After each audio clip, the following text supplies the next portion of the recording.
Je me suis dit, il va falloir que je prenne une décision.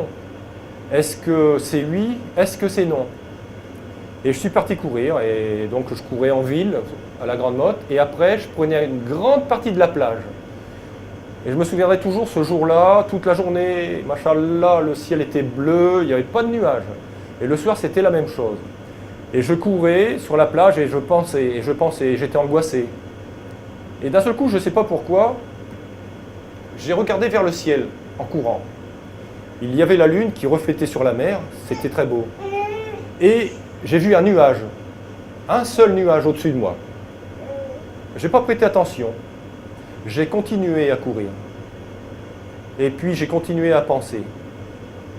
Et de nouveau, instinctivement, j'ai regardé en l'air.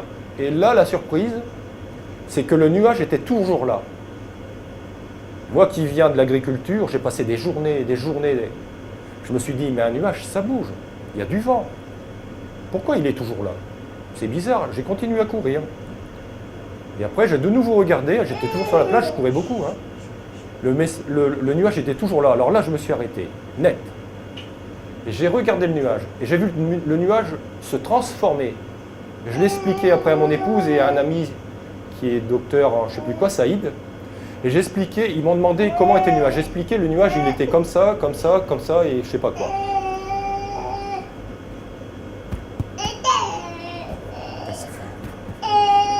Excusez-moi.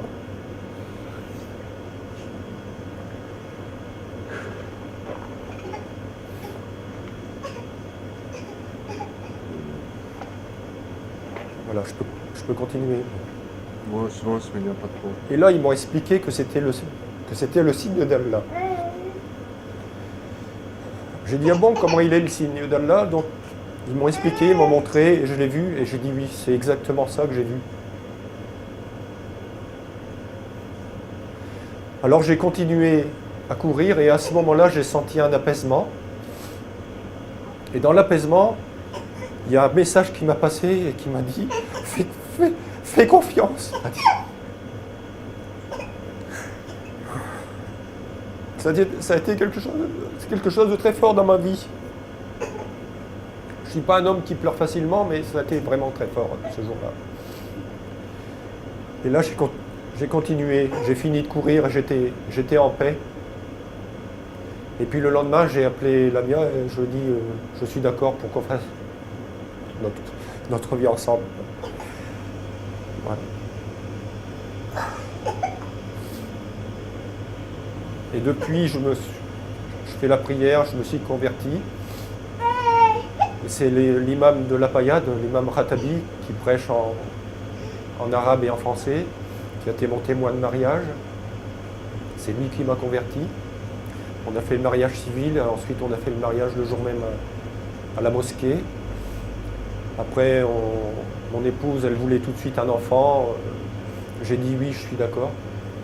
Et puis on a eu un petit qui est là, il a maintenant 10 mois. Et il s'appelle Hamza, comme l'oncle du prophète. Le petit est en bonne santé, et nous formons une bonne famille. Et on parle de plus en plus autour de nous de la religion. Et on essaye les gens qui ne sont pas convertis, on essaye de leur parler pour plus tard ils fassent leur chemin, leur parler de choses qu'ils ne connaissent pas, de choses nouvelles, etc. En leur expliquant que ça ne s'arrête pas qu'à Jésus, que Jésus ce n'est pas un Messie, mais que c'était un prophète, et que Jésus lui-même a annoncé qu'il y aurait quelqu'un d'autre. Et quand on leur explique ça, eh bien, ça les fait réfléchir. Et ce quelqu'un d'autre, on leur explique, c'est le dernier, le prophète. Et je leur dis, entendez bien, Jésus a dit, il y aura quelqu'un d'autre après moi. Au singulier, pas au pluriel. Une seule personne. C'est le prophète Mohammed. Donc, on essaye de passer notre message comme ça, d'une part, auprès des gens que nous connaissons. Et d'autre part, c'est quand même primordial de montrer que nous sommes des exemples.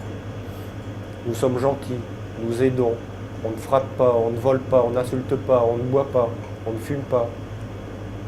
Et donc, aux yeux des humains, parce qu'ils ont des yeux pour voir et des oreilles pour entendre, autant que faire se peut, on demande toujours à Allah de nous aider, d'être des gens corrects et soucieux des autres. Voilà.